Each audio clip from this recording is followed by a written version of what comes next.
Hello everyone, कशा आहात सगळे? खूप जण वाट बघत होते एफसीआयच्या रिक्रुटमेंटच्या व्हिडिओची. का बरं सर? कारण याच्यामध्ये थोडेसे इश्यूज जरा विचित्र आहे.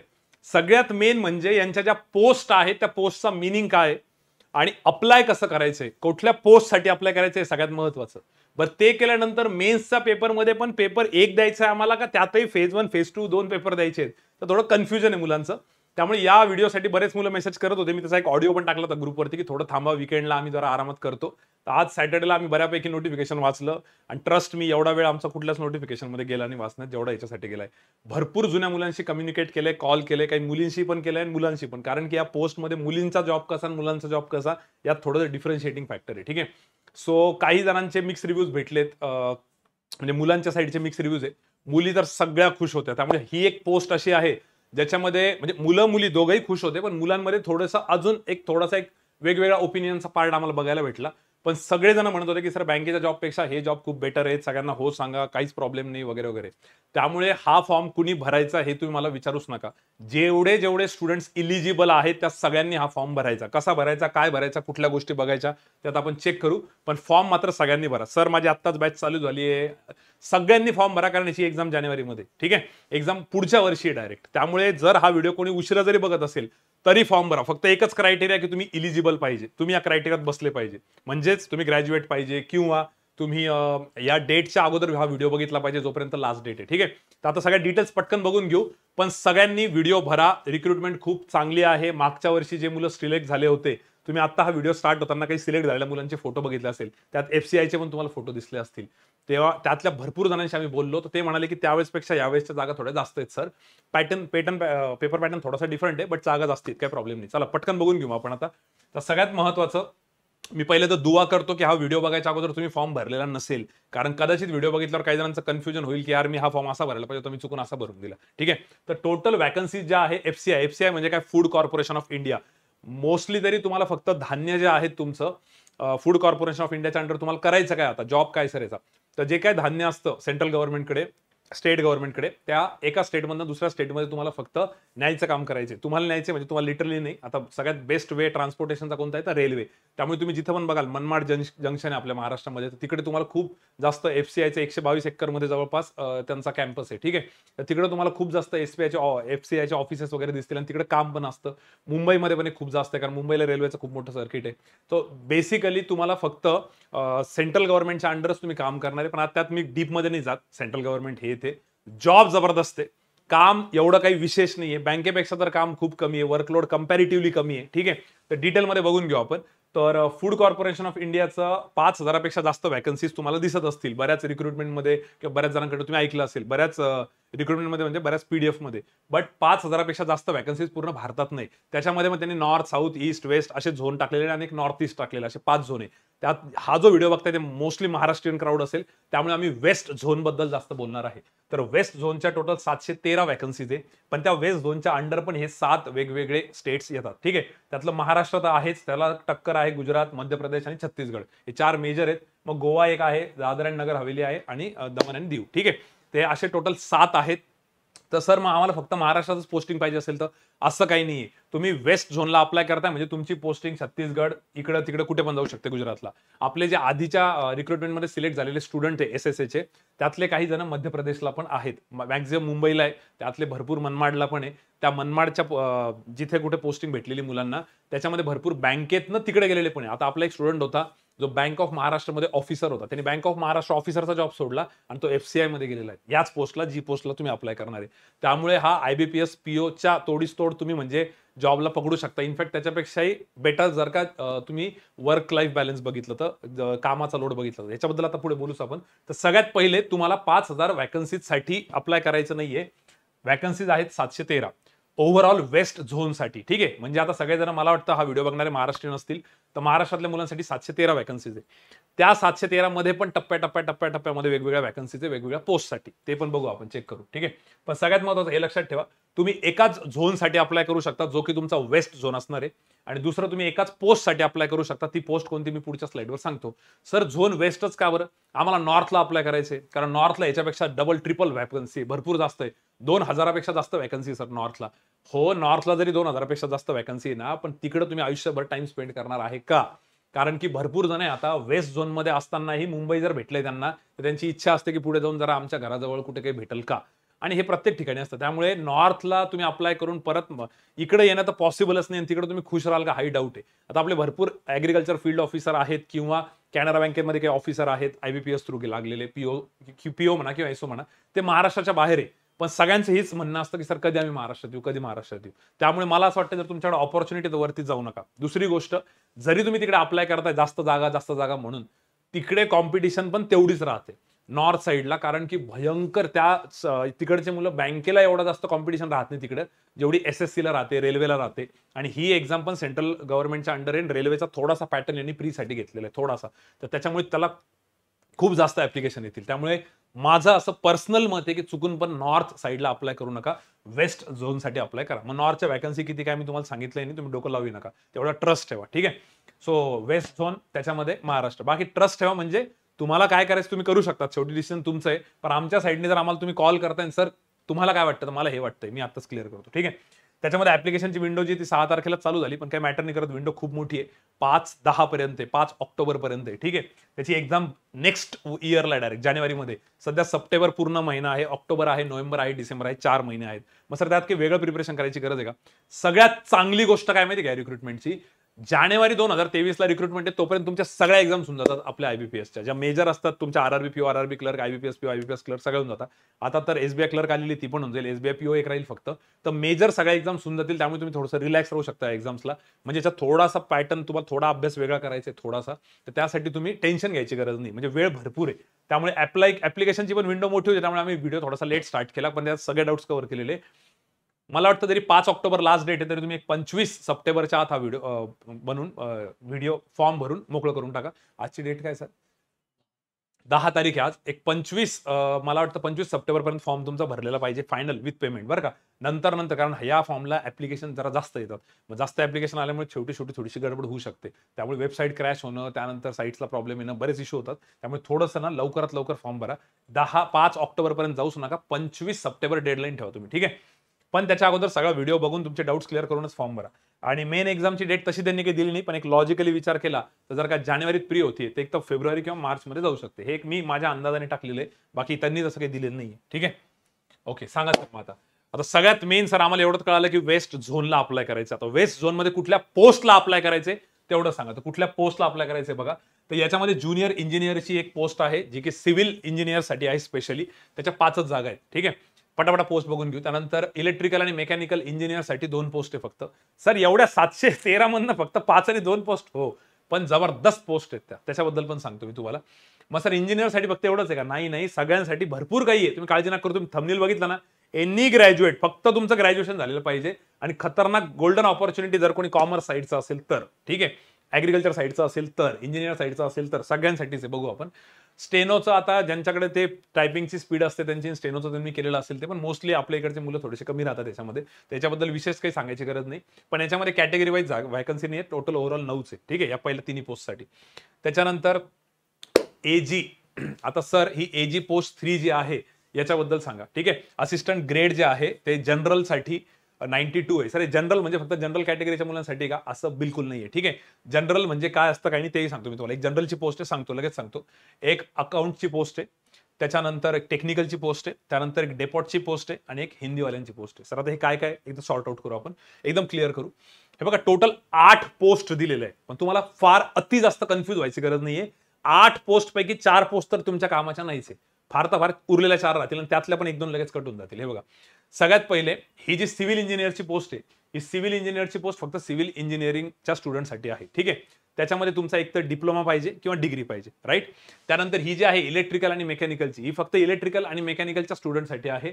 त्याच्यात पण तुमचा डिप्लोमा पण चालतो. सर डिप्लोमा कसा चालतो सांगतो, लगेच शॉर्टमध्ये क्लिअर करून देतो.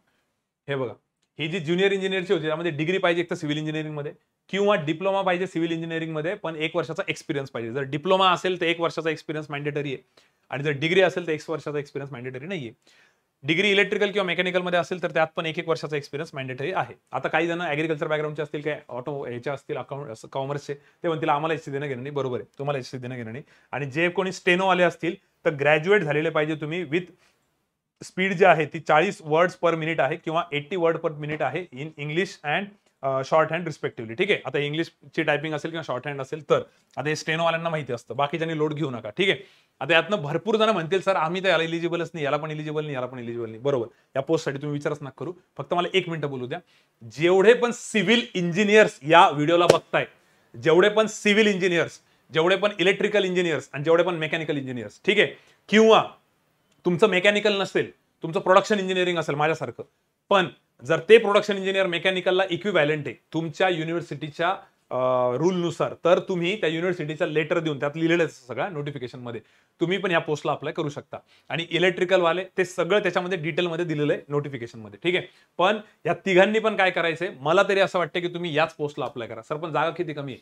जागा कमी आहे, पण हा जॉब खूप जबरदस्त आहे, खूपच जबरदस्त आहे. ठीक आहे. जेवढ्यांशी पण मी बोललो आता, ते म्हणाले की सर यांचं प्रमोशन पण फास्ट होतं, सॅलरी वगैरे तर आहेच जोरात, मी पुढे सांगतोच तुम्हाला, पण यांनी याला अप्लाय करायला पाहिजे. ठीक आहे. जर तुम्ही इलिजिबल असाल तर.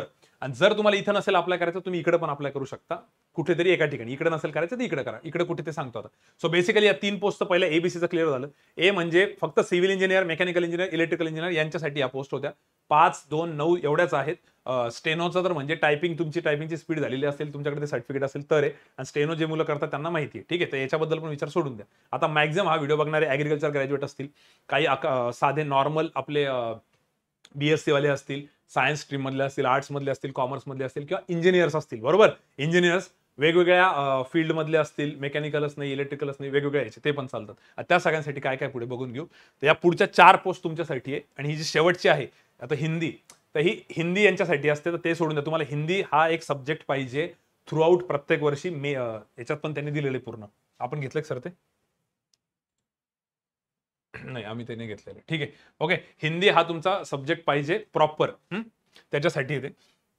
तर हिंदीचाही सोडून द्या. मला नाही वाटत की त्याच्यात पण आपल्याकडे जास्त कॅन्डिडेट्स असतील, ते सोडून देऊ. मग आता हे 4 पोस्ट आहेत. तर तुम्हाला अप्लाय कुठे करायचं? आता हा व्हिडिओ बघणारे जेवढे पण बँकिंगचे स्टुडंट असतील, एमबीए सीईटीचे स्टुडंट असतील, एमबीए करणारे असतील, ऑफलाईन बॅचचे, ऑनलाईन बॅचचे, नवीन जुने, या सगळ्यांनी या 4 पोस्ट मधनच तुम्हाला कुठली तरी पोस्ट सिलेक्ट करायची मेजॉरिटी. ठीक आहे.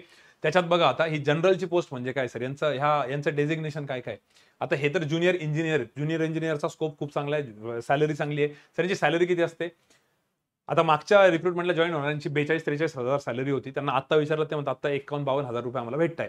तुमचं जर सॅलरी बघितलं तर 28,000 बेसिक पे त्यांनी दिलेलं आहे. तिथून जर का कॅल्क्युलेशन केलं तर अराउंड 50,000 पर्यंत सॅलरी भेटेल. थोडंफार कमी जास्त होऊन तुम्हाला एक 27-28 हजार तरी हातामध्ये येतील. ठीक आहे. पण त्याच्यामध्ये जर का अजून त्यांनी पुढचं हे लावून दिलंय, वेज रिव्हिजन जर झालं तुमचं, तर ही सॅलरी अजून जास्त वाढेल. ठीक आहे. तर बऱ्यापैकी सॅलरी आहे. 50,000 तर अप्रॉक्सिमेटली पकडून चला तुम्ही. ठीक आहे. सर सगळ्यांसाठी का? ऑलमोस्ट सगळ्यांसाठी सेमच सॅलरी. पण त्याच्यामध्ये जर का प्रमोशन वाईज बघितलं तर जनरल वाल्यांना आता त्याच्यात थोडे मिक्स रिव्ह्यू भेटले. काही जण म्हणे सर जनरल वाल्यांचं पण प्रमोशन लवकर होऊ शकतं, काही म्हणाले की नाही सर डेपॉटला पण तेवढाच वेळ लागतो, पण ज्युनियर इंजिनियरला मात्र प्रमोशनचं फास्ट होऊ शकतं. पण आता याला तुम्ही इलिजिबल नाही आहे. ठीक आहे. सर मग हे जनरल, अकाउंट्स, टेक्निकल आणि डेपॉट या प्रकार काय सर याचा एक्झॅक्टली? ठीक आहे. आता अकाउंट्स वाल्यांचं तर थोडं ऑफिशियल वर्क असणार आहे. ठीक आहे. अकाउंटिंगसाठी तुम्हाला कोण कोण पाहिजे सर यासाठी इलिजिबल? तर कॉमर्स ग्रॅज्युएट पाहिजे, बीकॉम वाले. ठीक आहे. तर जेवढे पण बीकॉम वाले स्टुडंट्स आहेत त्यांनी सगळ्यांनी या अकाउंटच्या पोस्टला 45 पोस्टला अप्लाय करा. पण सर 45 खूप कमी पोस्ट आहे, आम्ही इकडे अप्लाय केलं तर, किंवा इकडे अप्लाय केलं तर डेपॉटसाठी. बघा 45 जरी कमी पोस्ट असतील तर त्यासाठी तुमचा कॉम्पिटिशन पण कमी आहे. जर तुम्ही बाकी ठिकाणी अप्लाय करताय तर तिथं कॉम्पिटिशन पण तेवढी जास्त राहील. ठीक आहे. तिकडे सगळ्याच टाईपचे मुलं राहतील. पण सर आम्हाला कॉमर्स जरी झालेलं आहे आमचं, तर आम्हाला जास्त काही माहित नाहीये, टॅली वगैरे नॉर्मल बेसिक गोष्टी असतात तेवढ्या रिवाईज करा. त्याचा डिटेल सिलेबस पण दिलेला आहे त्यांनी 12 आणि 13 नंबरच्या पेजवरती रिक्रुटमेंट याच्यामध्ये नोटिफिकेशनमध्ये. तर खूप काही अवघड नाहीये. ठीक आहे. अकाउंट्सचं पण मला तरी वाटतंय कॉमर्सवाल्यांनी सगळ्यांनी त्याला हे करा. कारण आपला एक स्टुडंट आहे तो मध्य प्रदेशला, त्याला विचारलं मी, तर तो म्हणे सर इथे अकाउंट्स डिपार्टमेंटला जेवढे पण स्टुडंट आहेत ना म्हणे, जेवढे पण म्हणजे कॅन्डिडेट्स आहेत म्हणते, इतके खतरनाक खुश आहे म्हणे, त्यांनी बँकेचे जॉब सोडून ते इथे आलेले आहेत म्हणे, आणि त्यांना पण अकाउंटिंगचं वगैरे खूप काही नॉलेज होतं असं नाही म्हणे, थोडीफार अभ्यास केला त्यांनी त्याच्यावर होऊन गेलं म्हणे. त्यामुळे जेवढे पण कॉमर्सवाले स्टुडंट आहेत त्यांना तुम्ही रिक्वेस्ट करा म्हणे की याच्यासाठीच अप्लाय करा 45 साठी. ठीक आहे. आता बाकीच्या स्टुडंटसाठी जनरलची पण एक पोस्ट आहे, टेक्निकलची आहे आणि डेपॉटची. सर या तिघांमधला फरक काय? आता असं म्हटलं जातं जनरल म्हणजे त्यांना फक्त ऑफिशियल वर्क राहील, तुम्हाला फील्डचं वर्क नाहीये असं म्हटलं जातं. पण मी ज्या स्टुडंट सोबत बोललो क्लासच्या, तो म्हणे सर मी जर्नलिस्टच्या पोस्टसाठीच अप्लाय केलं होतं म्हणे, माझी पोस्ट तीच आहे म्हणे, पण मला पण कधी कधी फील्डवर जावं लागतं. म्हणजे ज्यावेळेस रेक येतात, ठीक आहे, आर ए की रेल्वेचे, ज्यावेळेस ते सगळं धान्य वगैरे तुम्हाला इकडनं तिकडे न्यायचं असतं, तुम्हाला स्वतः नसतं उचलून न्यायचं, ते तुम्हाला फक्त मजुरांकडनं ते करायचं असतं. तुम्हाला फक्त नोट करायची असते की हे झालं की नाही, फक्त थोडंसं रेकॉर्ड मेंटेन करायचं असतं. तर तो म्हणाला की सर मला पण कधी कधी जावं लागतं. म्हटलं किती फ्रिक्वेंटली? असं काही नाही म्हणे सर, कधी कधी तर म्हणजे आता हा तर जनरल लिस्ट मधला आहे, याला तर क्वचित पाठवतात, ते पण पाठवतात कधी कधी. पण जर तो म्हणे की मी जातोय म्हणे सर, तर मला एका तासाचे ₹220 ₹240 असे एक्स्ट्राचे पैसे भेटतात म्हणे माझ्या टाइमच्या व्यतिरिक्त. ठीक आहे. त्याच्यामुळे याच्यामध्ये जर तिकडे जायची वेळ जरी आली म्हणे, तर कधी कधी मुलं खुशी खुशी जातात, कारण त्याचे एक्स्ट्रा पैसे भेटतात. खूप काही असं वर्कलोड नसतो, कारण असं आहे की आम्ही खूप काही काम करतो म्हणे तिथं, असं नाहीये. बँकेच्या जॉबपेक्षा तर बेटरच आहे, कारण हे ज्यांच्याशी पण मी बोललो त्यांनी ऑलरेडी बँकेचे जॉब केलेले होते. ठीक आहे. सो जर्नलिस्टची जी पोस्ट आहे ती ऑफिशियल आहे असं म्हणतात, पण त्यांना पण जायची तयारी ठेवा. पण त्याच्या जागा कमी आहेत, 92 आहे, पण पोस्ट चांगली आहे ती. ठीक आहे. मग सर ह्या जर्नलिस्टसाठी कोण कोण अप्लाय करू शकतं? कुठलाही ग्रॅज्युएट, जेवढे पण आपले हा व्हिडिओ बघणारे स्टुडंट्स आहेत, सगळेच्या सगळे या पोस्टसाठी अप्लाय करू शकता. मग सर आम्ही या पोस्टला अप्लाय करू का? थोडं थांबा. याला चांगली एक दुसरी ऑप्शनल पोस्ट आहे ही डेपोटची. आता डेपो असतात बघा भरपूर ठिकाणी, जिथं तुमचं धान्याचं सगळं गोडाऊन बिडाऊन कोठारे असणार आहेत धान्याचे, बरोबर. तिथून जे जे काही काम चालतंय ना, तर त्यासाठी त्या डेपोटवरती तुम्हाला त्यांनी हे पाठवलेलं असतं. तुम्हाला तिथे जाऊन थोडंसं रेकॉर्ड बिकॉर्ड मेंटेन करायचं असतं, की बाबा ही ट्रेन इथं आली का? कधी-कधी ट्रेन लेट येते, मग कधी 3 वाजेपर्यंत पण थांबावं लागतं रात्री. त्यांचं असंही म्हणणं आहे. पण मात्र असं आहे, की तुम्ही जर तिकडे कामाला जाताय, तर तुम्हाला त्याचे एक्स्ट्रा पैसे भेटतात. म्हणजे 50,000 जरी सॅलरी असेल, तर वरती सॅलरी भरपूर वाढते, कारण की तुम्ही एक्स्ट्राचं काम करताय आणि ती पूर्ण व्हाईट कॉलर जॉब येतो. ठीक आहे. त्याच्यात असं काही नाही, की तो काही पैसा इकडचा तिकडचा आहे. तो प्रॉपर तुमच्या मेहनतीचा पैसा आहे. तर त्याच्यामध्ये भरपूर जण ज्यांच्याशी बोललो ते म्हणतात डेपोटचा जॉब पण चांगला आहे म्हणे. म्हणजे चांगलाच आहे. त्यांचा पहिला प्रेफरन्स होता, की मुलांना तिकडे अप्लाय करायला, स्पेशली मुलं असेल तर काहीच हरकत नाहीये. थोडंसं असतं म्हणे सर, म्हणजे आता कधी-कधी आठवडाभर आम्ही कुठेच जात नाही म्हणे. म्हणजे एकाच जागेवर असतो, कारण की येतच नाही म्हणे समोरून माल. या राज्यातनं त्या राज्यात सोबतचं कनेक्शन होतच नाही. पण कधी-कधी असं होतं, की आठवड्यातनं 3 वेळेस पण जावं लागतं, 4 वेळेस पण जावं लागतं. ठीक आहे. पण फार काही असा लोड नाही म्हणे सर, एकदम चांगला जॉब आहे हा. त्याच्यासाठी जागा खूप जास्त आहे. त्यामुळे जनरलला अप्लाय करायचं का डेपोटसाठी, तर मग मुलं डेपोटला थोडं जास्त प्रेफरन्स देऊ शकता, कारण की जागा जास्त आहे. ठीक आहे. पण याच्यावरती आपण डिस्कशन करू थोड्या वेळात. आता एक राहिलं जनरल आणि डेपोट, या दोघांसाठी पण तुम्ही जर नीट बघितलं तर एनी ग्रॅज्युएट अप्लाय करू शकता. जेवढे पण मुलं हे एसबीआयचा फॉर्म भरता, आयबीपीएसचा फॉर्म भरता, आरआरबीचा फॉर्म भरता, एमबीए सीईटीचा फॉर्म भरता, तुम्ही जेवढे पण व्हिडिओ बघताय ना, तुम्ही सगळेजण तुमच्यासाठी मेन ही जी रिक्रुटमेंट आहे, ती रिक्रुटमेंट या 2 गोष्टींसाठी आहे असं पकडून चला. कोणत्या सर? एक ही जनरलची पोस्ट आणि एक ही डेपोटची. मेजर ह्या 2 आहेत. ठीक आहे. त्याच्यामध्ये पण याचं काम थोडंसं फील्डवरती असतं. तुम्हाला जावं लागतं असं त्यांचं म्हणणं आहे, आणि याचं थोडंसं बसून काम असतं. पण मग आता याच्यातलं कोणतं अप्लाय करायचं याच्यावर मी थोड्या वेळानंतर बोलतो. ठीक आहे. त्याच्यामध्ये अजून एक घेऊ. आता हे 2 साठी तर सगळेच एलिजिबल आहे. सगळे म्हणजे सगळे. आणि सर आता ह्या सगळ्यात जास्त व्हॅकन्सी ज्या आहेत टेक्निकलच्या, या टेक्निकलचा काय सीन आहे? त्या टेक्निकलसाठी ना काही पर्टिक्युलर स्टुडंटच एलिजिबल आहेत. कोणकोणते? जसे बीएससी ॲग्रीकल्चरवाले आहेत. त्याच्यामध्ये थोडंसं डिटेलमध्ये सांगायचं तर हे बघून घ्या. याच्यामध्ये कोण-कोण आहे बघा आता. ह्या टेक्निकल पोस्टसाठी कोण-कोण एलिजिबल आहे? टेक्निकलसाठी कोण-कोण एलिजिबल आहे? BSc in agriculture, okay. त्यानंतर BSc with any of the following subject. ठीक आहे. कुठला सब्जेक्ट आहे? तर बॉटनीमध्ये असेल, झुलॉजीमध्ये असेल, बायोटेक्नॉलॉजीमध्ये असेल, बायो केमिस्ट्रीमध्ये असेल, मायक्रोबायोलॉजीमध्ये असेल, किंवा फूड सायन्स, किंवा बीटेक असेल, बीई इन फूड सायन्स, किंवा फूड सायन्स अँड टेक्नॉलॉजी, किंवा ॲग्रीकल्चर इंजिनिअरिंग, किंवा biotechnology from recognized university and an institute approved by AICTE. ठीक आहे. किंवा प्रोफिशियन्सी, हे तर लागतं समजा, हे तर कम्प्युटरचं प्रत्येक ठिकाणी असतं, त्याचं नका टेन्शन घेऊ. ठीक आहे. तर याच्यात जे आहे टेक्निकलसाठी, तर आता जेवढे पण ॲग्रीकल्चर बॅकग्राऊंडचे स्टुडंट्स आहेत, तर भरपूर अर्धे मुलं तर कदाचित हा व्हिडिओ बघणारे ॲग्रीकल्चर ग्रॅज्युएट असतील. तर त्यांचं असं म्हणणं असेल, सर मग आम्ही कुठे अप्लाय करू? तर ऑफकोर्स तुम्ही इथं अप्लाय करायला पाहिजे, कारण याच्यासाठी व्हॅकन्सीज खूप जास्त आहे. 296 अति जास्त व्हॅकन्सीज आहे. पण सर मग याचा सिलेबस वगैरे कसा? तर याच्यामध्ये तुमचे एमसीआरटीचे जे बुक्स आहेत 11-12चे, तुम्ही ते जरी केलं तरी फायदा होईल. का बरं? कारण त्याच्यामध्ये तुम्हाला 2 ग्रुप्स आहेत टेक्निकलवाल्यांना, ॲग्रीकल्चरवाल्यांना स्पेशली. तर थोडा वेळ बोलतो मी ॲग्रीकल्चरवाल्यांचं, पूर्ण ऐकून घ्या. त्याच्यामध्ये तुम्हाला 2 ग्रुपपैकी 1 ग्रुप सिलेक्ट करायचा आहे. एक ग्रुप आहे ॲग्रीकल्चर, बॉटनी आणि झुलॉजी, आणि दुसरा ग्रुप आहे ॲग्रीकल्चर, फिजिक्स आणि केमिस्ट्री. तर तुम्हाला ॲग्रीकल्चर, बॉटनी आणि झुलॉजीच ऑब्व्हियसली सिलेक्ट करायचं आहे, कारण केमिस्ट्री आणि फिजिक्स तुम्ही सिलेक्ट केमिस्ट्री आणि फिजिक्स तुम्ही सिलेक्ट नाही करणार, कारण त्यात तुमचा एवढा टच नाही आहे. पण सर बॉटनी आणि झुलॉजी पण आम्हाला जास्त येत नाही. आता ॲग्रीकल्चरवाल्यांना बॉटनी आणि झुलॉजी हा सब्जेक्ट बऱ्यापैकी असतोच. ठीक आहे. आणि बॉटनी आणि झुलॉजी मागच्या वेळेस ज्या मुली स्टुडंट झालेल्या आहेत, किंवा मुलगा जो सिलेक्ट झाला होता आपल्या क्लासचे, मुलं पण झाले होते ॲग्रीकल्चरचे, त्यांच्याशी बोललो मी. तर त्यांचं म्हणणं होतं, की सर आम्हाला पण खूप काही नॉलेज नव्हतं, पण आम्ही 11वी-12वीचं जे एआयसीटी सॉरी एमसीआरटीचं जे बुक्स आहे 11-12चे, आम्ही ते रेफर केले होते म्हणे सर, त्याचा फायदा झाला, आणि ह्या मुलांना तर खूप फायदा होईल, कारण यांच्याकडे तेवढा वेळ आहे. ठीक आहे. कारण याची जानेवारीत प्रीमध्ये तो ती एक्झाम नाही आहे, मेन्समध्ये तुम्हाला हे सब्जेक्ट. ठीक आहे. त्याचं सगळं पुढे सांगणारच मी तुम्हाला. त्यामुळे ॲग्रीकल्चरवाल्यांनी इथं अप्लाय करायला काहीच प्रॉब्लेम नाही. ठीक आहे. 100% इथं अप्लाय करायला पाहिजे. जर ॲग्रिकल्चरवाल्यांचं असं म्हणणं असेल की सर आम्ही तेवढ्या ॲग्रीच्या अभ्यासाच्या टचमध्ये नाही, आम्हाला वेगळा ॲग्रीचा अभ्यास करावा लागेल, आम्ही तर जनरल बँकिंग करत होतो, तरी पण माझं म्हणणं आहे तुम्ही या पोस्टला अप्लाय करा. खूप काही नाही आहे, कारण की तुमचा हा सीझन संपल्यानंतर ती एक्झाम आहे. तुम्ही थोडं वरतून जरी डिस्कशन केलं ना, तरी तुमचं काम होऊ शकतं. कारण हा पेपर एकदम खूप असा बेकार, एकदम बेकार विचारता असं नाहीये आणि खूपच ईझी विचारता असं पण नाहीये. ठीक आहे. तरी ॲग्रिकल्चरवाल्यांनी इकडे अप्लाय करायला पाहिजे. जर याच्यामध्ये असे काही असतील की नाही सर आमचा बिलकुलच टच नाही ॲग्रीशी, एकदमच गेलेले, तर मग तुम्ही बिनधास्त हे सोडून डेपोटसाठी अप्लाय करा. ठीक आहे, बिनधास्त डेपोटसाठी करा, कारण तेवढ्याच ऑलमोस्ट जागा इकडे आहे. मग सर इकडे काय, इकडे तुम्हाला टेक्निकल सब्जेक्टच नाही, normal quant, L R, English आणि जीए, जे तुम्ही जनरल बँकिंगचा अभ्यास करताय ना ते इकडे. पण सर मग पुढे जाऊन कामाचं कसं राहील? टेक्निकलचा जॉब कसा असतो सर, बसून असतो का? नाही, टेक्निकल वाल्यांना पण फील्डवरती जावं लागतं, डेपोटवाल्यांना पण फील्डवरती जावं लागतं आणि जनरलवाल्यांना पण कधी कधी पाठवतात ते. ठीक आहे. त्यामुळे ॲग्रिकल्चरचे स्टुडंटचे जेवढ्यांचे कंटिन्युअस कॉल येत होते की सर आम्ही कुठून अप्लाय करू, तर माझं असं मत आहे जर तुमचा थोडाफार अभ्यास असेल, मी तुम्हाला हे नाही म्हणत आता सगळं सोडून तुम्ही परत ॲग्रीच्या मागे लागा, कारण पुढे एएफओची एक्झाम येईल परत. नाही नाही नाही, बिलकुल नाही. मी माझ्या डिसिजनवरती फर्म आहे आधीपासून की तुम्ही तुमचा नॉर्मल जनरल बँकिंगचा अभ्यास करावा आणि ह्याचा अभ्यास तुम्ही नंतर जरी चालू केला थोडासा जानेवारीमध्ये, कारण तोपर्यंत ह्या सगळ्या एक्झाम होऊन जातात आपल्या. SBI clerk, SBI, RRB PO, RRB clerk mains, IBPS clerk, IBPS PO mains, सगळ्या एक्झाम्स होऊन जातात. त्यामुळे तुम्ही ॲग्रीला ह्याला अप्लाय करा टेक्निकल आणि याचा अभ्यास नंतर केला तरी चालेल, काही प्रॉब्लेम नाही. आणि जर एखाद्याचं म्हणणं असेल नाही मला ह्याच्यात फॉर्म भरायचाच नाही ॲग्रीमधनं, तरी चालेल, मग तुम्ही या डिपार्टमधनं भरू शकता. बरं सर याच्यात फक्त ॲग्रिकल्चर बॅकग्राऊंडवालेच भरू शकता का? नाही नाही, मी तुम्हाला सांगितलं ना ॲग्रिकल्चर नाही, बाकीचे पण भरू शकता. पण सर हे जे आहेत बाकीचे आणि इकडे जे सिव्हिल इंजिनियर आहे, इलेक्ट्रिकल इंजिनियर आहे, यांचा सिलेबस काय असतो सर टेक्निकलचा? यांचा सिलेबस काय टेक्निकलचा आणि टेक्निकलचा कुठला पेपर किती मार्कला तेही सांगतो. याचा पूर्ण सिलेबस आणि याची पूर्ण डिटेल माहिती जी आहे त्यांनी या ॲडव्हर्टाइजमेंटच्या 12 आणि 13 नंबरच्या पेजवरती दिलेलं आहे. ठीक आहे, पेज नंबर 12 आणि 13. सर ही ॲडव्हर्टाइजमेंट कुठे भेटेल आपल्याला? एस-एस-एच्या चॅनलवरती, या आपल्या टेलिग्रामच्या चॅनलवरती भेटून जाईल. आम्ही तुम्हाला कमेंट बॉक्समध्ये याची लिंक पाठवून देतो या ॲडव्हर्टाइजमेंटची. त्यातलं 12 आणि 13 नंबरचं पेज बघा. तुम्हाला तुमच्या टेक्निकल पोस्टसाठीचा किती सिलेबस आहे तो तुम्हाला बघायला भेटेल. ठीक आहे.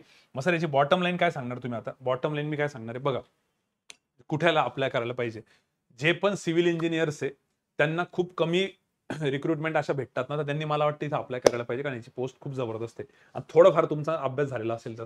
पण सर सिव्हिलचा आमचा टेक्निकलचा काय अभ्यास विचारतील, तर याची जी रिक्रुटमेंटची पीडीएफ आहे त्याच्या 12 आणि 13व्या पेजवरती तुमचा सिलेबस दिलेला आहे. तुमच्यासाठी 12व्या पेजवरतीच आहे. ठीक आहे. सगळ्यात पहिले इलेक्ट्रिकल मेकॅनिकलचा पण सिलेबस दिला आहे, कॉमन सिलेबस आहे दोघांसाठी. ठीक आहे. स्टेनोचं काही बोलायची गरज नाही. जनरलचं जे आहे, जनरलसाठी मग सर कोणी अप्लाय करावं? आता मी काही मुलांसोबत बोललो तर त्यांचा असं पण एक व्ह्यू होता बरं का, जे मुलं आपल्या क्लासेस सिलेक्ट झालेले, जवळपास 7-8 जणांशी बोललो मी, एकाच सीने बोललो, सगळ्यांचे ओपिनियन घेतले. त्यातल्या काही जणांचं ओपिनियन असं होतं की जनरलसाठी अशा मुलांना अप्लाय करायला लावा म्हणे सर, जे खूप शुअर आहेत त्यांच्या रिझल्टबद्दल. म्हणजे आता 1-2 स्टुडंट असे असतील की त्यांचे कंटिन्यू रिझल्ट येत आहे किंवा त्यांचा अभ्यास खूप जास्त झाला आहे, त्यांना माहिती आहे आपण ही पोस्ट काढूनच घेऊ, आरामात काढून घेऊ. तुम्ही एकदम शुअर असेल तर जनरलला अप्लाय करा, त्यांचं असं म्हणणं होतं. म्हटलं असं का बरं? ते म्हणे सर हा जॉब कंपॅरेटिव्हली थोडासा बसून आहे. कंपॅरेटिव्हली या टेक्निकलपेक्षा आणि या डेपॉटपेक्षा हा जॉब थोडासा बसून काम आहे तुमचं, आरामात. ठीक आहे. म्हणजे खूपच रिलॅक्स आहे, म्हणजे तुम्ही बसून नंतर बाकी पुढचा बराचसा अभ्यास करू शकता. मग जर तुम्हाला आम्ही तो ऑप्शन देतोय की बाबा तुम्हाला फील्डवरती जाऊन काम करायचं आहे आणि तुम्हाला फक्त बसून काम करायचं, तर मोस्टली बरेच जण म्हणतील आम्ही बसून काम करतो कारण आम्हाला काही एक्स्ट्राच्या ऍक्टिव्हिटीज करता येईल, आमचा काही अभ्यास दुसरा असेल तर आम्ही करू शकतो. पण त्याच्यासाठी जागा मात्र कमी आहे, जागा 92 आहे. ठीक आहे. आणि जर तुम्हाला तिकडे जाऊन काम करायचं असेल, मग तिकडे जागा जास्त आहे, पण मग तिकडे जाऊन काम करावं लागतं, असा इश्यू आहे. तर मॅक्झिमम जण मला वाटतं डेपोटसाठीच भरतील. आता काही जणांचे लगेच कॉल येतील, सर तुम्हाला काय वाटते? पण सगळेच जण इकडे निघून गेले तर मग आम्ही इकडे भरू का? हे बघा, जर तुम्हाला खूप गॅरंटी आहे की तुमचा अभ्यास खूप चांगला झालेला आहे आणि तुम्ही खूप शुअर असेल, तर तुम्ही जनरलसाठी भरा. अदरवाईज चुपचाप डेपोटसाठी भरायला पाहिजे. आणि सर टेक्निकलचा कोणी जे टेक्निकलसाठी इलिजिबल आहे त्यांनी ऑब्व्हियसली टेक्निकलसाठी भरा, कारण की या सगळ्यांमध्ये सगळ्यात जास्त जागा याच्याच आहे. तुम्हाला एकच फॉर्म भरायचा ऑप्शन आहे. त्याच्यामुळे ॲग्रिकल्चरवाल्यांनी जर इथं भरला तुमचे सगळे ऑप्शन कट होतात. इंजिनियर सर जे नॉर्मल इंजिनियर्स आहेत, एखादा मेकॅनिकल इंजिनियर आहे, प्रोडक्शन इंजिनियर आहे, पण मेकॅनिकलचा खूप काही अभ्यास नाही, 2च जागा, इलेक्ट्रिकल आहे, सिव्हिल आहे, आयटी आहे, कम्प्युटर आहे, ENTC आहे. इंजिनिअरिंगवाले जे आहेत सर त्यांनी काय करावं? जर का खूप थोडाफार अभ्यास असेल सिव्हिलवाल्यांचा तर इकडे जा, सिव्हिलवाल्यांनी. बाकीच्या मला वाटतं सगळ्यांनी इथं यायला पाहिजे डेपोटसाठी. ठीक आहे. इंजिनियर्स काहीच प्रॉब्लेम नाही, कारण डेपोटचा ॲडव्हान्टेज सांगा ना अजून काय थोडा. ॲडव्हान्टेज आहे की सॅलरी भरपूर राहते तुमची. ज्या सगळ्यांची सॅलरी तशी अराउंड 50,000 आहे, पण जर तुम्ही एक्स्ट्राचं काम करताय ना, तर तुम्हाला एक्स्ट्राचे पैसे भेटतात आणि तुम्हाला एक्स्ट्रा फील्डवरती रेग्युलर जावं लागतं, त्याचे रेग्युलर तुम्हाला एक्स्ट्रा पैसे भेटतात. ठीक आहे. जे की प्रॉपर तुमच्या मेहनतीचे असतात. त्यामुळे डेपोटचा एक जॉब चांगला आहे. सर बाकी याचा ड्रॉबॅक काय आहे? सगळं चांगलंच ऐकतोय. ड्रॉबॅक असा आहे, प्रमोशन पॉलिसी थोडीशी स्लो आहे व्हेन इट कम्पेअर्स टू बँकिंग. जर बँकेच्या जॉबशी तुलना केली तुम्ही तर बँकेच्या जॉबच्या प्रमोशन्स फास्ट होतात, पण तिकडे मेहनत पण तेवढी आहे. इकडे मेहनत कमी आहे, मग प्रमोशन पण थोडं स्लो आहे. तर स्पेशली ज्यांना असं वाटतंय की मला एखादा गव्हर्नमेंट जॉब पाहिजे ज्याच्यामध्ये मला अजून पुढचा अभ्यास करायचा आहे, UPSCचा, MPSCचा, SSCचा, रेल्वेचा, कुठला तरी अजून वेगळा काहीतरी माझं वेगळं ड्रीम आहे, मग तुम्ही ह्या जॉबला जाऊन थोडासा पुढचा अभ्यासाचा विचार करू शकता.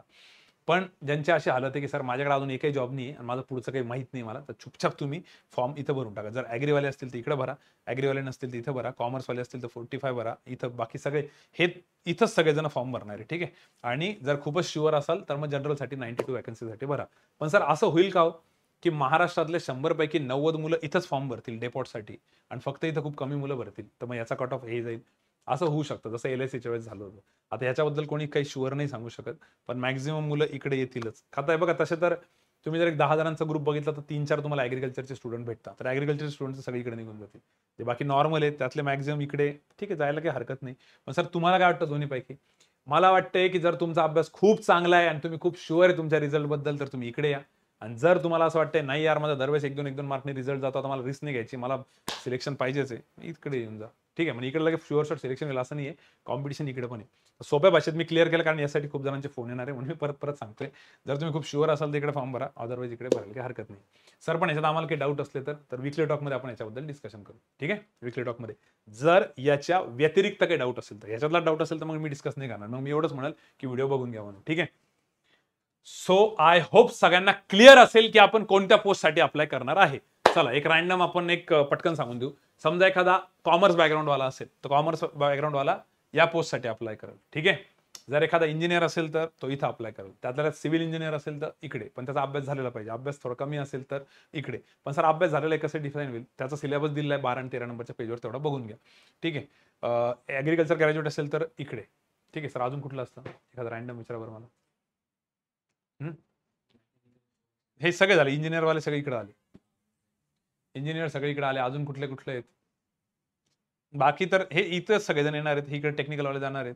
जनरलमध्ये पण भरू शकता, काही प्रॉब्लेम नाहीये. पण जनरलवाल्यांनी जेवढे शुअर असतील त्यांनीच तिकडे जा. कारण ऑलमोस्ट याच्यात 3 पट व्हॅकन्सी आहे ना. 2.7 2.8 टाइम्स व्हॅकन्सी आहेत. त्याच्यामुळे तेवढे जास्त मुलांना ते सिलेक्ट करतील, तर तेवढे जास्त प्रीला क्वालिफाय होतील, तेवढे जास्त मेन्सला. तर तो विचार करायला पाहिजे. तर इकडे जे एकदम शुअर मुलं आहेत त्यांनीच तिकडे जायला पाहिजे. ठीक आहे. सो आय होप कोणी कुठे अप्लाय करायचंय क्लिअर असेल. जर क्लिअर नसेल तर उद्या संडेला सकाळी 10 वाजता विकली टॉक आहे, त्याच्यात तुम्ही प्रेझेंट राहा. पण तोपर्यंत तुम्ही हा व्हिडिओ बघितलेला नसेल तर आपण त्याच्या पुढच्या विकली टॉकला डिस्कस करू. काही टेन्शन न घेऊ. ठीक आहे. उद्याचा विकली टॉकची तारीख आहे 11. त्याच्या पुढचा विकली टॉक होईल 17 किंवा 18 तारखेला किंवा 18 किंवा 19ला. त्या विकली टॉकमध्ये आपण लाईव्ह डिस्कस करू की कोणाला कुठे काय अप्लाय करायचं, कन्फ्युजन असेल तर. तोपर्यंत वेळ आहे, काही करू नका. ठीक आहे. चला पुढे जाऊ. मग आता तुम्ही हे कोड लक्षात ठेवा फक्त. कुठल्या याला तुम्ही अप्लाय करणार आहे, कोड लक्षात ठेवणं गरजेचं आहे. का बरं? कारण या कोड वाईज तुमचा एजचा क्रायटेरिया आहे.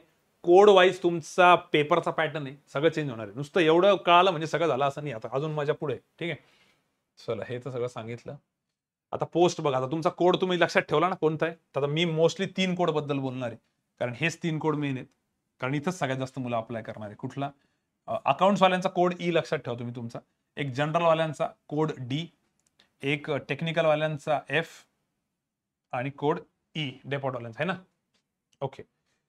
तर डी, ई आणि एफ.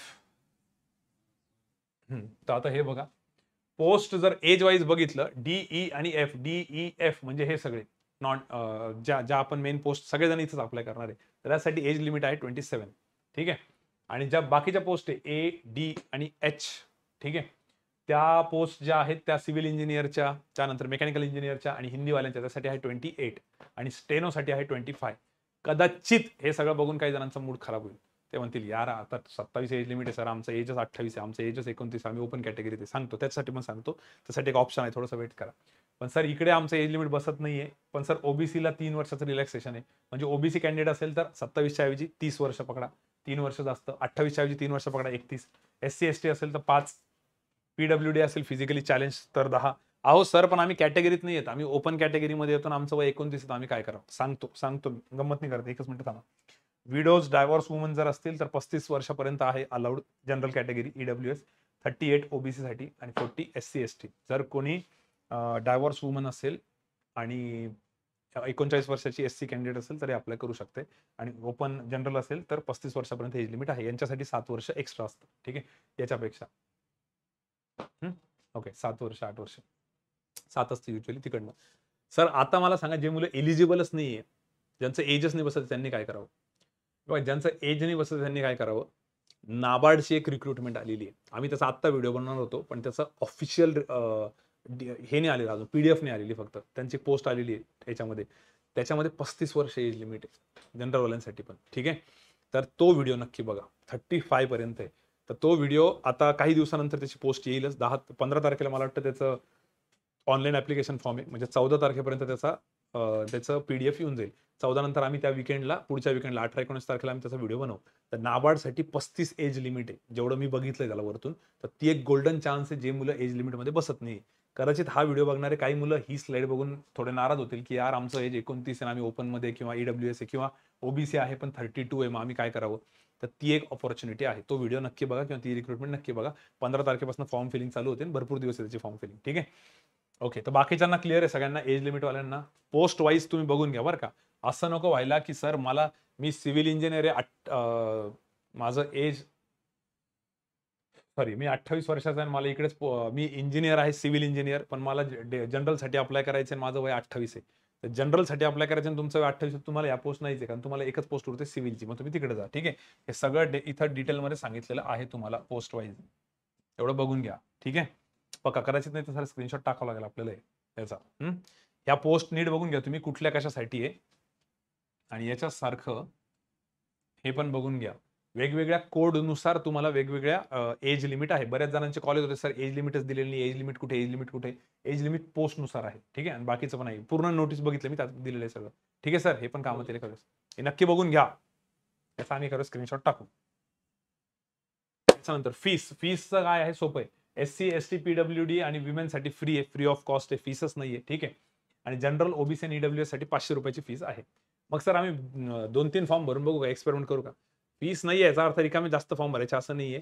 वेगवेगळ्या झोनमधनं फॉर्म भरणं, वेगवेगळ्या पोस्टसाठी फॉर्म भरणं, असे रिकामे कामं करू नका. ठीक आहे, एकच फॉर्म भरा, व्यवस्थित भरा.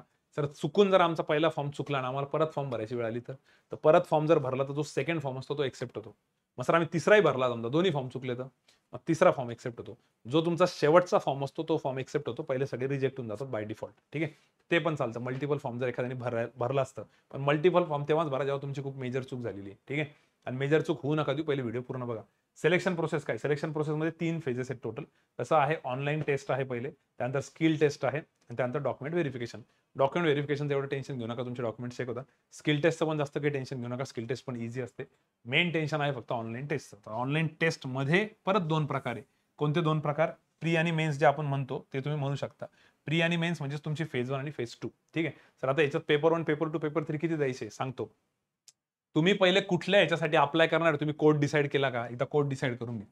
परत सांगतो मी, जे कोणी व्हिडिओ बघताय ना, तुम्ही कोड डिसाईड करून घ्या.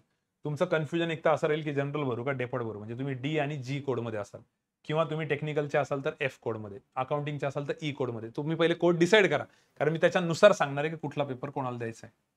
ठीक आहे,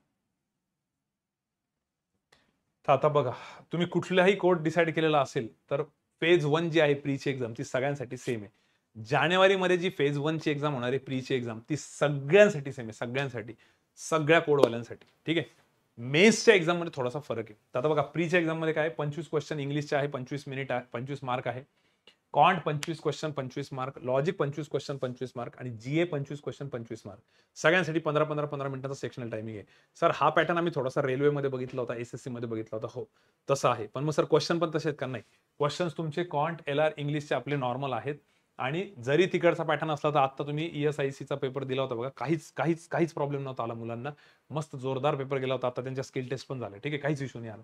फक्त सर आम्हाला थोडंसं जीए बद्दल वाटतंय. हो, जीए बद्दल थोडंसं वाटणं साहजिक आहे. बाकी हे जे तिन्ही पॅटर्न आहेत 75 क्वेश्चन वाले, 45 मिनिटाचे, हे सगळे नॉर्मल आहे. फक्त जीए मध्ये यांनी जनरल स्टडीजचे काही क्वेश्चन टाकलेले आहेत 20, आणि करंट अफेअर्सचे 5, असं यांनी म्हटलंय. आता हे तंतोतंत फॉलो करतील की नाही डाऊट आहे. तुम्हाला काय वाटतं? मला वाटतं फॉलो करतील. एवढं क्लिअर दिले म्हणजे फॉलो करतील. ठीक आहे, मग सर जनरल स्टडीजचा कशातनं अभ्यास करायचा? लुसेंट मधनं अभ्यास करा. लुसेंटचं एक बुक आहे, तुम्हाला विकली टॉक मध्येही सांगाल किंवा चॅनलवरती पण भेटून जाईल. लुसेंट पब्लिकेशनचं जनरल स्टडीज याच नावाने. ठीक आहे, लुसेंट पब्लिकेशन जनरल स्टडीज या नावाने. एवढं छोटंसं पुस्तक आहे. जानेवारीमध्ये एक्झाम आहे. 4 महिन्यामध्ये रोज 1 पेज जरी वाचलं, 2 दिवसात 1 पेज वाचलं तरी होतं. इतकं आरामात होतं, काहीच अवघड नाहीये. जनरल स्टडीज म्हणजे काय विचारतात सर ते? History, geography, economy, general science up to class 8 level. ठीक आहे, नॉर्मल विचारतात ते, एकदम नॉर्मल, काहीच अवघड नाही विचारत. त्यातल्या अर्ध्या गोष्टी तुम्हाला ऑलरेडी माहित पण असतील, फक्त रिवाइज करायचं काम आहे. तर लुसेंट पब्लिकेशनचं एक बुक आहे जनरल स्टडीजसाठी, तेवढं वाचा. आणि करंट अफेअर्स जे तुम्ही एनिवे बँकिंगसाठी वाचता ते 5 क्वेश्चन. जानेवारीमध्ये पेपर आहे, वेळ भरपूर आहे, तोपर्यंत तुमचं जीए बरंच होईल.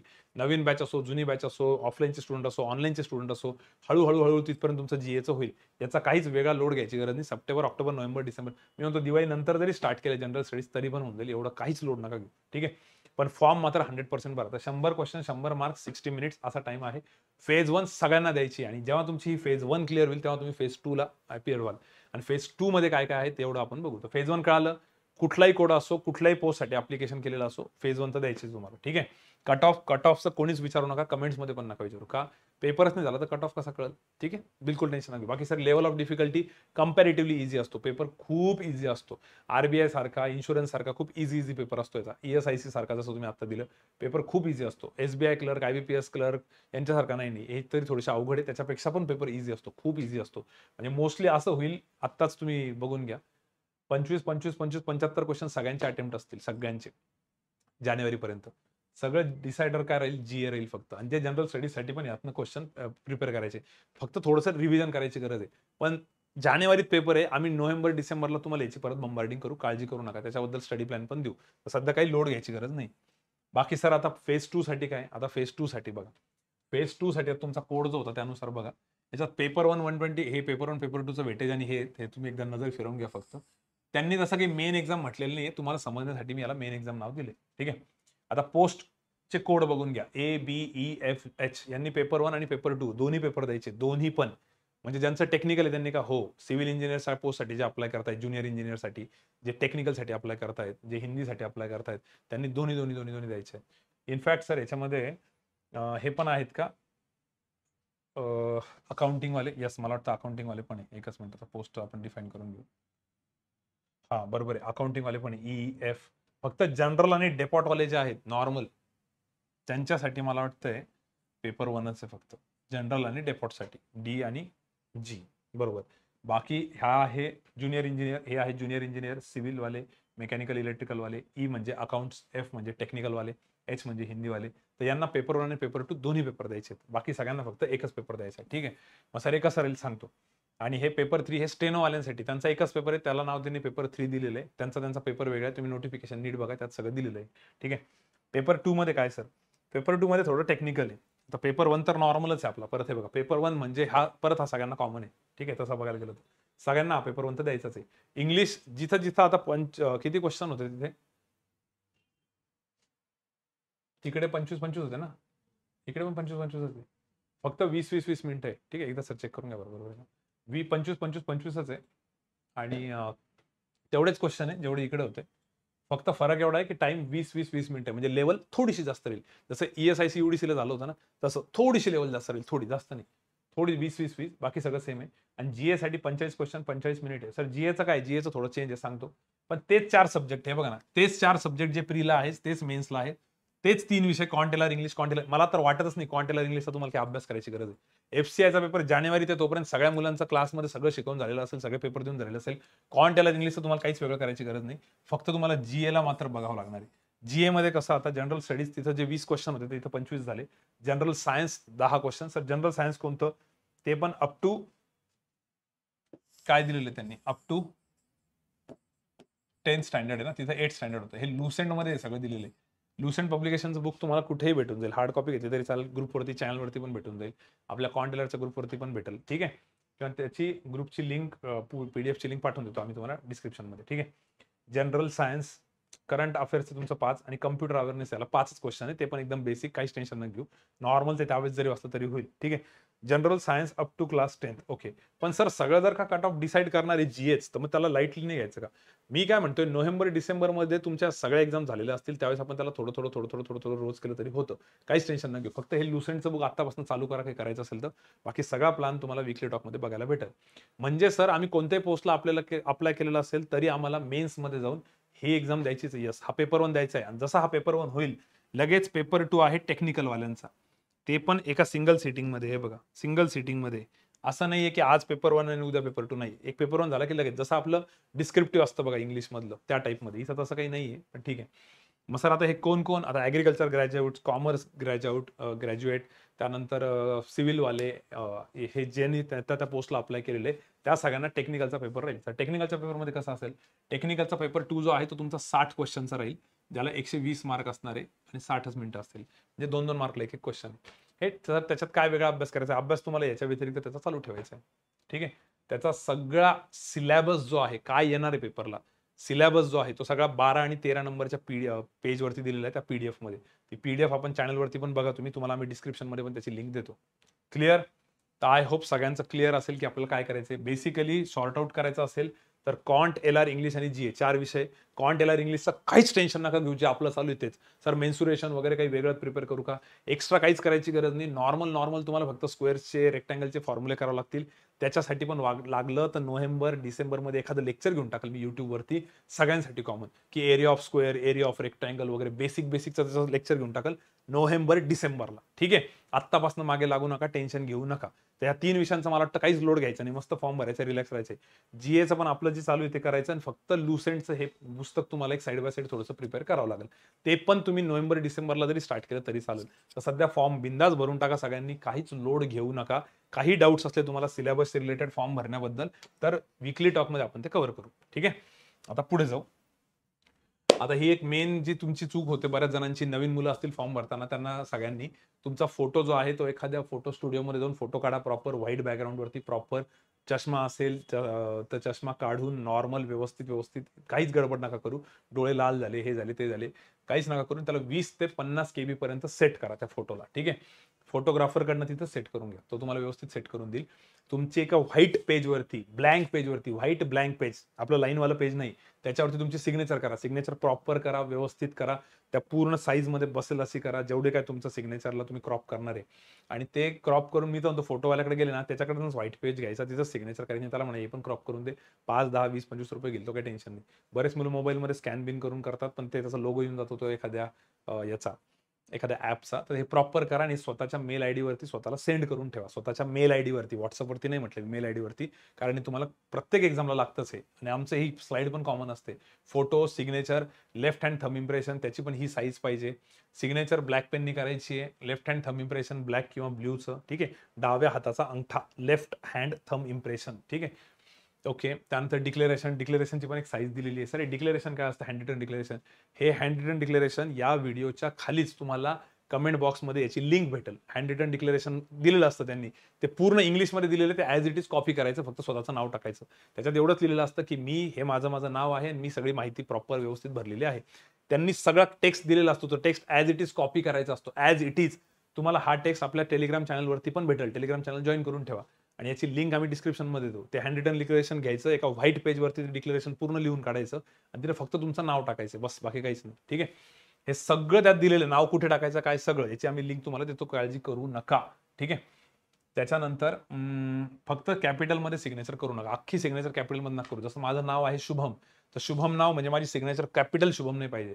शुभम मधलं एखादं लेटर कॅपिटल चालेल, अख्खी सिग्नेचर नको. कॅपिटल मध्ये तुमचं डिक्लेरेशन नको. हे जे डिक्लेरेशन आहे याला नॉर्मल ठेवा. पहिलं लेटर कॅपिटल, बाकी तर विच शब्द आहे, विच, WICH, पूर्ण कॅपिटल नका करू, असं त्यांनी तिथे सांगितलेलं आहे. सर पण केलं तर काय होतं तुम्ही तुमचं बघून घ्या. आता आम्ही एवढी मेहनत घेतो त्यामुळे हे नीट बघून घ्या. डेट ऑफ बर्थ नाही पाहिजे त्या डिक्लेरेशनमध्ये. ठीक आहे. SBIचा एक व्हिडिओ येणार आहे याच्यासोबतच, ज्युनियर असोसिएटचा, त्याच्यात डेट ऑफ बर्थ पाहिजे, याच्यात डेट ऑफ बर्थ नाही पाहिजे. ठीक आहे. आणि सर सेव्ह करा application form. Example Aditya Waghmare एक आहे. ऍप्लिकेशन फॉर्म सेव्ह करून घ्या. हा तुम्ही फॉर्म भरल्यानंतर त्याची एक PDF जनरेट होते.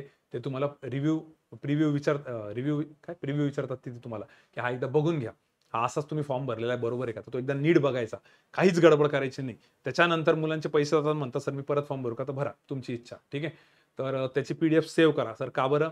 LICच्या वेळेस याचा इश्यू झाला होता. जर का तुमचं हॉल तिकीट जनरेट नाही झालं काही कारणास्तव, तर तुम्ही IBPSला ही PDF मेल करून दाखवू शकता. तेच तुम्हाला विचारता की मेल करा आणि मग त्याच्यानंतर तुमचं हॉल तिकीट जनरेट होऊ शकतं. जर का नसेल झालं तर कधीतरी एखाद्याला प्रॉब्लेम येतो, पण त्या बिचाऱ्याचा लास्ट अटेम्प्ट असेल आणि करिअरचा प्रश्न आहे, म्हणून मला तरी वाटतंय की हा फॉर्म भरायला पाहिजे, फॉर्म सेव्ह करून ठेवायला पाहिजे. ठीक आहे. बाकी हे दरवेळेस सांगितलेलं असतं तुम्हाला. आता सर याच्यात नवीन काय? याच्यात नवीन हे आहे, याच्यामध्ये बघा फॉर्म भरताना तुम्हाला 3 बॉक्सेस येतील सगळ्यात एंडला, जसं IBPSचा फॉर्म भरताना पण यायचं. त्याच्यामध्ये पहिल्या याच्यावर तर तुम्हाला टिक करायचंच आहे की आय ॲग्री, आणि दुसऱ्या याच्यावरती पण तुम्हाला टिक करायचं आहे. या दुसऱ्या याच्यावरती पण टिक मारायचे. काय? आता इथे वैभव सरांचंच नाव आहे. आय वैभव देरको give my consent to share the information provided by me in the application form. तर की तुम्ही तुमची परमिशन देताय. ठीक आहे. आणि तिसरा नका टिक करू. तिसऱ्या याच्यामध्ये डोंट गिव्ह माय कन्सेंट. ठीक आहे. तुम्ही इथे तुमची परमिशन देत नाहीये. तर तुम्हाला सगळ्यांना इथे पहिला आणि दुसरा बॉक्स टिक करायचा आहे. ठीक आहे. कारण एवढी जेवढी पण माहिती दिली तुम्हीच दिली ती राईट आहे वगैरे वगैरेसाठी हे 2 बॉक्सेस आठवणीने टिक करा.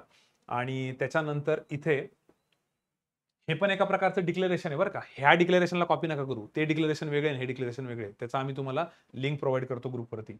आता इथं विचारतात ते, आता ह्याच्यात विचारतील की नाही माहित नाही, आम्ही फॉर्म भरून नाही बघितला हा, पण हे जनरली विचारतात IBPSच्या फॉर्ममध्ये की तुम्हाला कम्प्युटरबद्दल कम्प्युटर नॉलेज आहे का?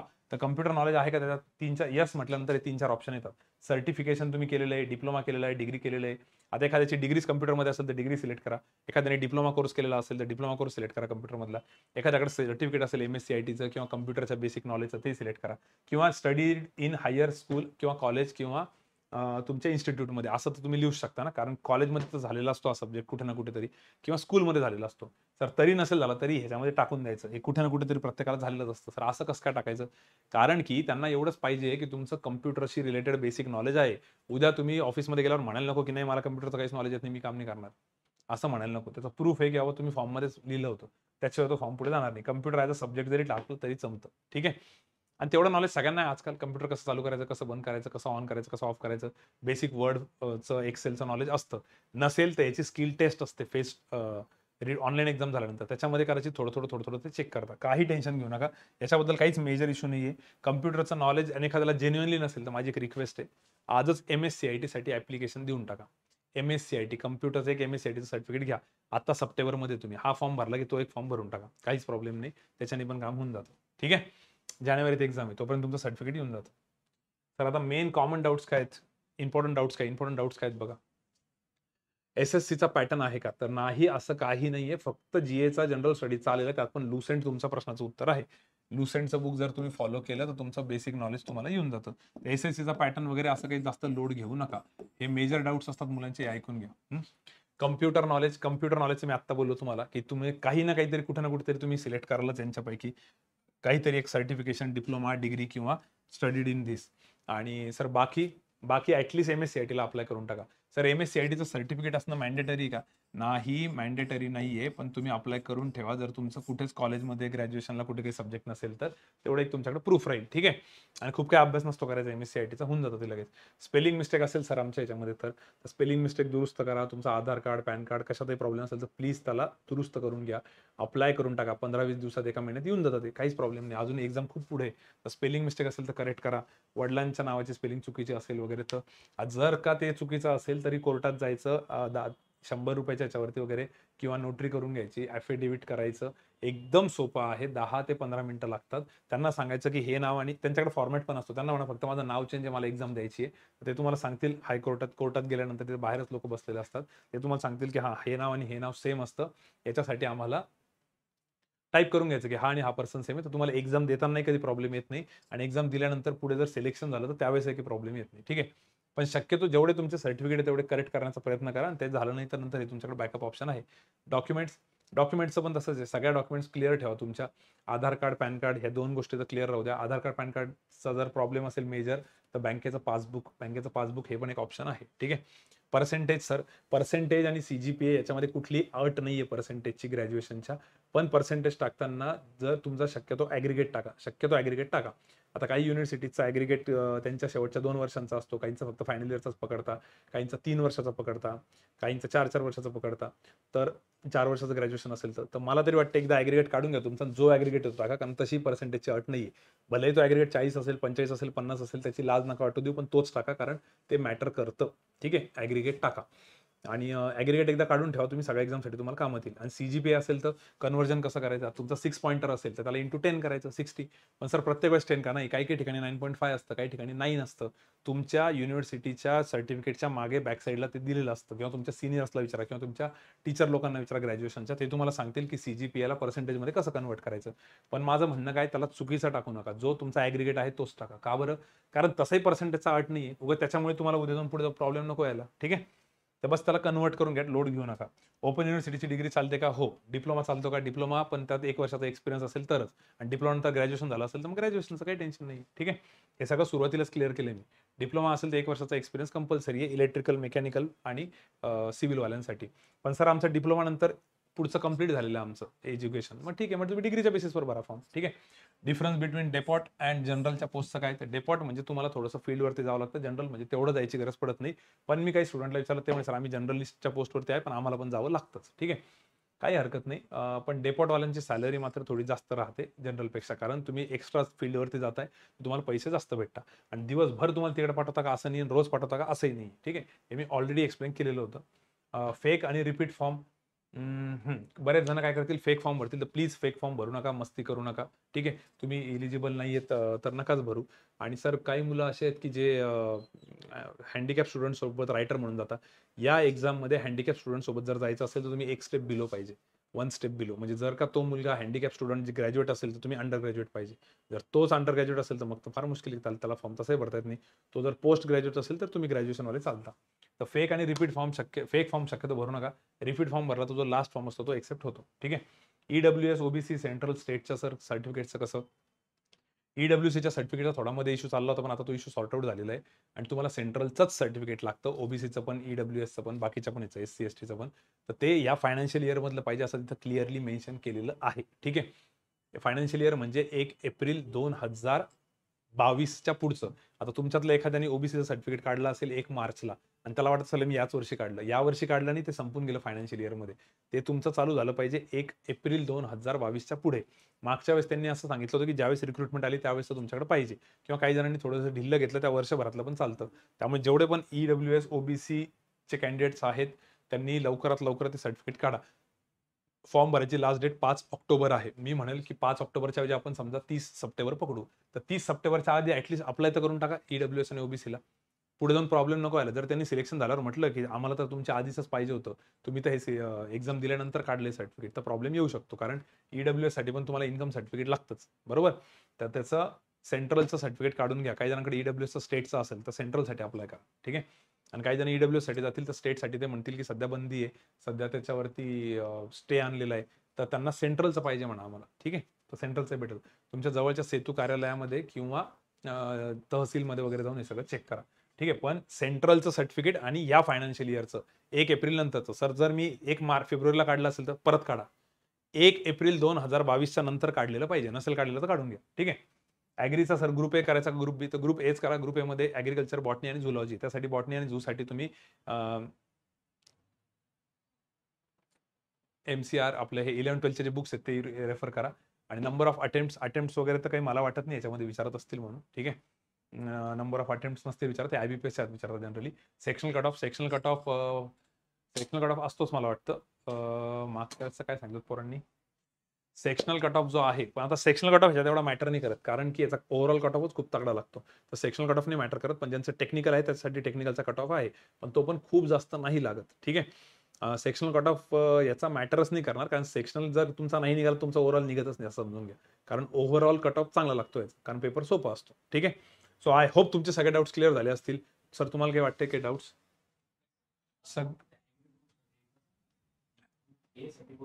ग्रुप ए साठी त्यात सगळं दिलेलं नोटिफिकेशनमध्ये तुम्ही नीट बघा. त्यात ग्रुप ए साठी ॲग्रिकल्चर, बॉटनी आणि झुलॉजी आहे, आणि ग्रुप बी साठी ॲग्रिकल्चर, फिजिक्स आणि केमिस्ट्री. नोटिफिकेशनचा थोडासा तेवढा पार्ट एकदा बघून घ्या. या व्हिडिओमध्ये तुम्हाला मेजर डेपॉटमध्ये भरायचं का, जनरलमध्ये भरायचं का, ॲग्रीमध्ये भरायचं, तो पॉईंट क्लिअर झाला असेल. आणि तुमचा पेपर कसा आहे बाकीचं तुम्हाला सगळं नोटिफिकेशनमध्ये दिलेलं आहे. पण हा मेजर मुद्दा होता याच्यामध्ये. आणि प्लीज एवढं सगळं आम्ही इतक्या वेळेस सांगितलेलं आहे, तरी प्रत्येक वेळेस प्रत्येक पॉईंटसाठी एखादा मुलगा तरी परत फोन करतो. तर प्लीज त्यासाठी फोन नका करू. तुमचे सगळे डाऊट्स इथं क्लिअर होतील. जरी काही डाऊट राहिला तर या कमेंट बॉक्समध्ये टाकून द्या. व्हिडिओच्या कमेंट बॉक्समध्ये आम्ही लवकरात लवकर रिप्लाय करू, कारण त्या कमेंट बॉक्समुळे सगळ्यांचे डाऊट्स क्लिअर होऊन जातात. ठीक आहे. तर कमेंट बॉक्समध्ये काही डाऊट असेल तर टाका. व्हिडिओ आवडला असेल तर नक्की लाईक करा, आणि काही जणांना शेअर करा किंवा तुमच्या स्टेटसला ठेवून द्या. ठीक आहे. चला सर, करायचं स्टॉप. ओके. तर याच्यानंतरच एक SBIचा व्हिडिओ येणार आहे, SBI ज्युनियर असोसिएटचा. तो पण फॉर्म भरायच्या अगोदर तुम्हाला जेव्हा वेळ भेटेल त्यावेळेस बघून घ्या. आणि नाबार्डचा बघायला विसरू नका, कारण नाबार्डमध्ये ना एज लिमिट जास्त आहे, तर बऱ्याच मुलांना थोडंसं राहत की सास आहे. ठीक आहे. काहीच जॉब नाही भेटू लागला तर हा जॉबसाठी तुम्ही इलिजिबल आहात. ठीक आहे. करायचं मग सर स्टॉप. चलो, will stop here. Thank you so much. Bye bye. Good day.